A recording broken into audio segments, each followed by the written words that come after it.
வணக்கம். உங்கள் மோகன் எலக்ட்ரிஷியன். கஸ்டமர் ஒருத்தவங்க கால் பண்ணி வீட்டில் யூஸ் பண்ணுற மோட்டரில் தண்ணி லீக்கேஜ் ஆகுது அப்படின்னு சொல்லி கூப்பிட்டுருந்தாங்க.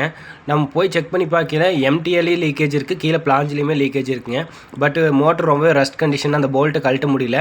ஸோ ஒர்க் ஷாப் எடுத்துகிட்டு போகலான்னா ஒர்க் ஷாப்லேயும் வந்துட்டு ஆளுகில்லை. ஸோ நம்மளே வந்து வெல்டிங்கை அடிச்சிடலாம் அப்படின்ட்டு கட்டான போல்ட்டை வெல்டு அடித்து கழட்டுறேங்க. நம்ம 2 போல்ட்டையுமே வந்து வெல்டு அடித்து நல்லாவே கழட்டிட்டு ஒன்றும் பிரச்சனையும் இல்லை. ஸோ இந்த வெல்டிங் மிஷின் யூஸ் பண்ணும்போது கட்டாயமாக கிளாஸ் யூஸ் பண்ணிக்கங்க, இல்லாட்டி நைட்டு தூங்குறது ரொம்ப கஷ்டம்.